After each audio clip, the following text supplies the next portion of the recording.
Apakah Tuhanmu itu terbuat dari emas? Apakah Tuhanmu Muhammad terbuat dari perak? Atau dia terbuat dari besi atau tembaga? Bagaimana Tuhanmu itu, hai Muhammad?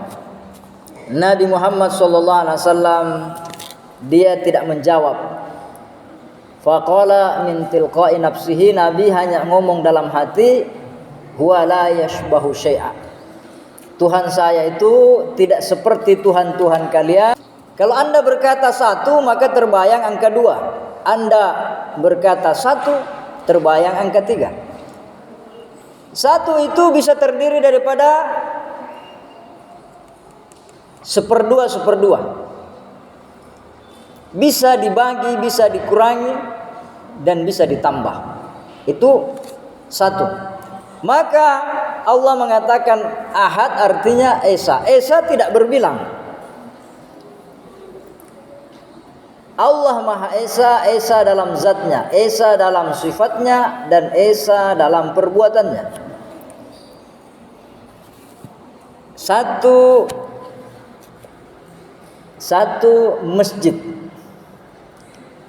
Kalau kita berkata satu masjid, satunya itu masjid tidak satu. Masjid itu satu, tapi dia terdiri daripada tiangnya, pondasinya, atapnya, jendelanya, lantainya. Satunya masjid terdiri dari banyak unsur. Ada seorang pemuda sedang berdialog dengan tukang cukur. Tukang cukur ini berkata Tuhan tidak ada. Dia bilang yang dicukur ini, kenapa bisa Tuhan tidak ada? Dia bilang iya, Tuhan tidak ada. Itu buktinya ada orang sakit tidak sembuh-sembuh, ada orang miskin, ada orang kaya, ada orang hidup, ada orang mati, ada perang di mana-mana tidak mau berhenti. Kalau Tuhan ada, tentu semua orang sehat, tidak ada orang masuk rumah sakit. Kalau Tuhan ada, tidak ada orang miskin, tidak ada orang bodoh, tidak ada orang terlantar kalau Tuhan itu ada. Itu kata tukang cukur itu. Setelah selesai cukur, anak muda ini keluar. Tidak lama berselang dia masuk kembali. Dia bilang, tukang cukur tidak ada. Hei, kenapa kau bilang tukang cukur tidak ada? Saya kan baru cukur rambutmu. Dia bilang itu buktinya di jalanan banyak orang gondrong. Oh, di sana itu banyak orang gondrong. Berarti tukang cukur tidak ada. Dia bilang bukan tukang cukur tidak ada, dia aja tidak mau datang ke tukang cukur. Coba dia datang ke tukang cukur, pasti rambutnya rapi. Dia bilang, kenapa ada orang susah dalam kehidupan ini? Karena dia tidak datang kepada Allah. Kenapa ada orang sakit dalam hidupnya? Karena dia tidak datang kepada Allah. Allah As-Samad, Allah tempat bergantung. Surah Al-Ikhlas ini adalah surah yang sangat penting. Kenapa? Karena dia mengajarkan kita mengenal Allah Subhanahu wa taala. Karena sebab nuzuli hadhihi surati, adapun sebabnya Allah menurunkan surah Al-Ikhlas, annahu ijtama'a kuffaru Makkah. Orang-orang kafir Quraisy yang ada di Makkah, mereka berkumpul ingin menjumpai Rasulullah SAW. Di antaranya ada namanya Amir bin Tufail, ada Zaid bin Qais. Mereka datang bertanya, qalu ya Muhammad sif lana rabbaka. Wahai Muhammad, tolong ceritakan, sifatkan Tuhanmu kepada kami. Min ayyi syai'in huwa. Tuhan itu terbuat dari apa? Tuhanmu Muhammad ahwa min zahabin aw min fiddatin aw min hadidin aw min nuhasin. Apakah Tuhanmu itu terbuat dari emas? Apakah Tuhanmu Muhammad terbuat dari perak? Atau dia terbuat dari besi atau tembaga? Bagaimana Tuhanmu itu, hai Muhammad? Nabi Muhammad SAW dia tidak menjawab. Faqala min tilqa'i nafsihi, Nabi hanya ngomong dalam hati, huwa la yashbahu syai'a. Tuhan saya itu tidak seperti Tuhan-Tuhan kalian yang ada terbuat dari emas, terbuat dari perak, dari besi, bahkan dari kuningan. Maka Allah yang menjawab, Qul ya Muhammad huwallahu ahadun. Katakan kepada mereka, wahai Muhammad, huwallah, dialah Allah, ahad, yang Maha Esa. Lam yalid wa lam yulad, tidak melahirkan dan tidak dilahirkan. Wa lam yakul lahu kufuwan ahad, dan tidak ada satupun yang setara dengannya. Jamaah tarawih rahimakumullah. Apa yang dimaksud dengan Allah yang Esa? Allah ahad. Esa itu tidak sama dengan satu. Kalau Anda berkata satu, maka terbayang angka 2. Anda berkata satu, terbayang angka 3. Satu itu bisa terdiri daripada 1/2. Bisa dibagi, bisa dikurangi, dan bisa ditambah. Itu satu. Maka Allah mengatakan ahad artinya Esa. Esa tidak berbilang. Allah Maha Esa, Esa dalam zatnya, Esa dalam sifatnya, dan Esa dalam perbuatannya. Satu masjid. Kalau kita berkata satu masjid, satunya itu masjid tidak satu. Masjid itu satu, tapi dia terdiri daripada tiangnya, pondasinya, atapnya, jendelanya, lantainya. Satunya masjid terdiri dari banyak unsur. Satu orang, kita bilang satu orang itu terdiri daripada urat, daging, kulit, kepala, kaki, tangan. Tidak satu, dia terdiri dari banyak unsur. Allah ahad itu Allah tidak terdiri dari unsur apapun. Dia Esa dalam zatnya, Esa dalam sifatnya. Allah Maha Penyayang. Kita sebut juga nama orang Abdurrahman, hamba yang penyayang. Tapi penyayangnya Allah tidak sama dengan penyayangnya makhluknya. Allah Maha Kuasa. Kita juga mengatakan pemerintah yang berkuasa di tempat ini. Kuasanya manusia tidak sama dengan sifat kuasanya Allah. Artinya Allah Esa dalam sifat-sifatnya. Allah Esa dalam perbuatannya.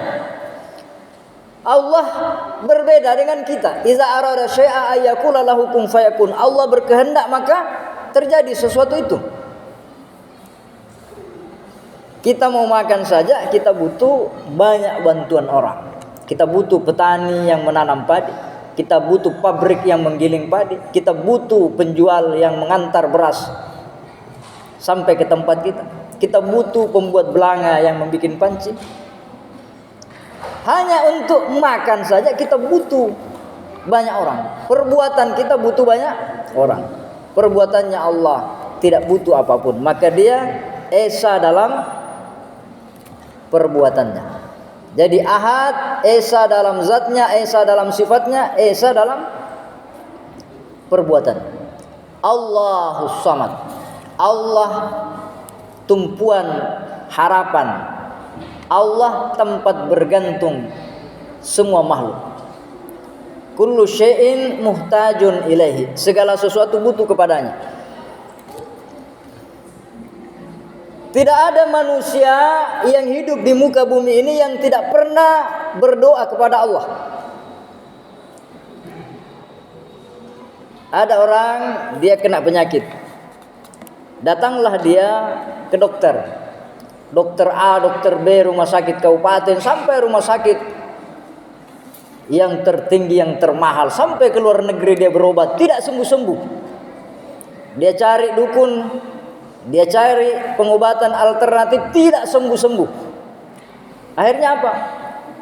Dia berkata, ya Allah, oh Tuhan, kenapa hidup saya begini? Dia sebut nama Tuhan itu. Kita punya masalah, kita cari orang yang bisa menolong kita. kita cari teman kita yang punya jabatan, kita cari teman kita yang pintar, yang tahu persoalan, kita cari keluarga kita, kita cari teman kerabat kita, sahabat karib kita. Tidak ada yang bisa menolong. Akhirnya apa? Ya Allah, todi mau puang, masih satu nggak mak puang, puangi manrasa nak puang, tolong kasih. Jamaah sekalian yang sama berbahagia, kita dipaksa untuk datang tunduk kepadanya. Itu namanya Allah As-Samad. Allah tempat bergantung segala sesuatu. Ada seorang pemuda, ini kisah kejadian dialog. Ada seorang pemuda sedang berdialog dengan tukang cukur. Tukang cukur ini berkata Tuhan tidak ada. Dia bilang yang dicukur ini, kenapa bisa Tuhan tidak ada? Dia bilang iya, Tuhan tidak ada. Itu buktinya ada orang sakit tidak sembuh-sembuh, ada orang miskin, ada orang kaya, ada orang hidup, ada orang mati, ada perang di mana-mana tidak mau berhenti. Kalau Tuhan ada, tentu semua orang sehat, tidak ada orang masuk rumah sakit. Kalau Tuhan ada, tidak ada orang miskin, tidak ada orang bodoh, tidak ada orang terlantar kalau Tuhan itu ada. Itu kata tukang cukur itu. Setelah selesai cukur, anak muda ini keluar. Tidak lama berselang dia masuk kembali. Dia bilang, tukang cukur tidak ada. Kenapa kau bilang tukang cukur tidak ada? Saya kan baru cukur rambutmu. Dia bilang itu buktinya di jalanan banyak orang gondrong. Oh, di sana itu banyak orang gondrong. Berarti tukang cukur tidak ada. Dia bilang bukan tukang cukur tidak ada, dia aja tidak mau datang ke tukang cukur. Coba dia datang ke tukang cukur, pasti rambutnya rapi. Dia bilang, kenapa ada orang susah dalam kehidupan ini? Karena dia tidak datang kepada Allah. Kenapa ada orang sakit dalam hidupnya? Karena dia tidak datang kepada Allah. Allah As-Samad, Allah tempat bergantung. Jamaah sekalian yang sama berbahagia. Oleh karena itu Syekh Abdul Qadir Jalani berkata bahwa di dalam hidup ini jadilah engkau seperti mayat di hadapan orang yang memandikan jenazah. Bagaimana kita serahkan hidup kita kepadanya? Dia bergerak ketika digerakkan, dia duduk ketika didudukkan, dia pindah tempat ketika diangkat oleh pemandi jenazah. Tawakal, berserah diri sepenuhnya kepada Allah. Jamaah tarwih rahimakumullah. Allahus Samad, lam yalid wa lam yulad. Allah tidak beranak dan tidak diperanakkan. Di antara kata Abdullah bin Abbas, maknanya As-Samad itu allazi la jawfa fi, yang tidak berongga. Allah tidak berongga. Maksudnya dia tidak butuh makan. Yang butuh makan itu yang berongga, ada perutnya, ada tempatnya. Maka Allah tidak butuh makan, tidak butuh minum, bahkan dia tidak melahirkan dan tidak dilahirkan. Itu termasuk di antara makna Allah As-Samad. Walam yakul lahu kufuwan ahad, dan Allah tidak ada sesuatu pun yang setara dengannya. Kata kunci dalam iman kita kepada Allah Subhanahu wa taala ada dua ayat. Yang pertama ini tadi, lam yakul lahu kufuwan ahad, tidak ada sesuatu pun yang setara dengan Tuhan. Tidak bisa dibandingkan Tuhan dengan makhluk. Yang kedua, laisa kamitslihi syai'un, tidak ada yang serupa dengan Tuhan.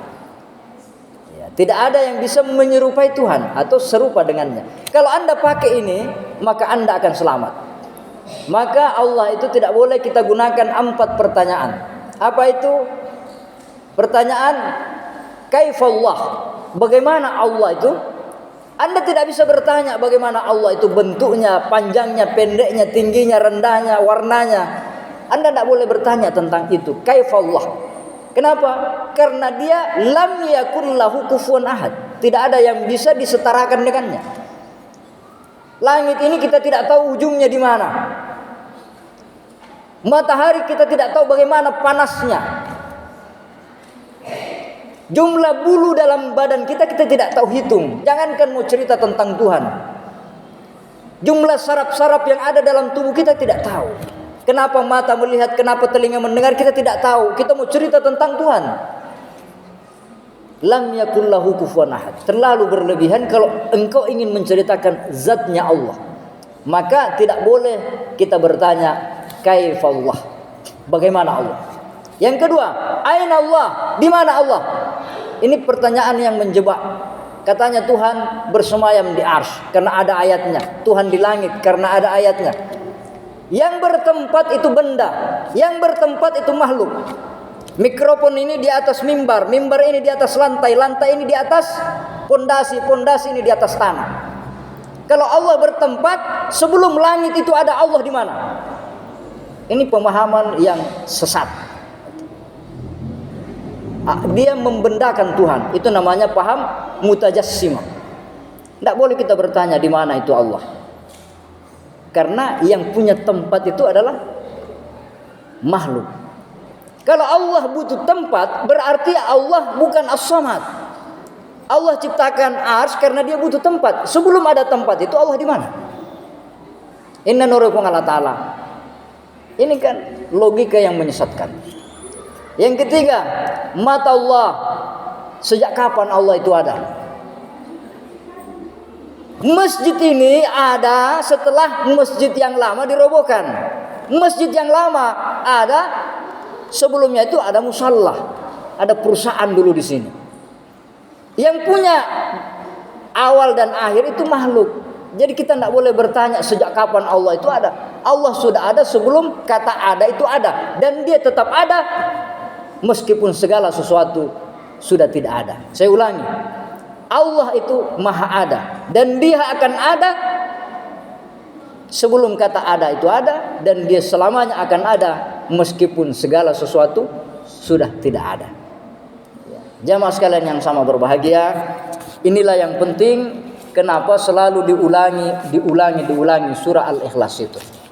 Ada seorang sahabat setiap dia sholat dia baca Al-Ikhlas. Dilapor sama Rasulullah, ya Rasulullah, ini imam ini keterlaluan. Kenapa? Surah Al-Ikhlas terus. Asal sembahyang Al-Ikhlas lagi. Dipanggil. Apa alasannya? Dia bilang, karena saya cinta dengan Ar-Rahman. Saya cinta dengan sifat-sifat Allah. Maka kata Rasulullah, dia masuk ke dalam surga karena cintanya kepada Allah Subhanahu wa taala.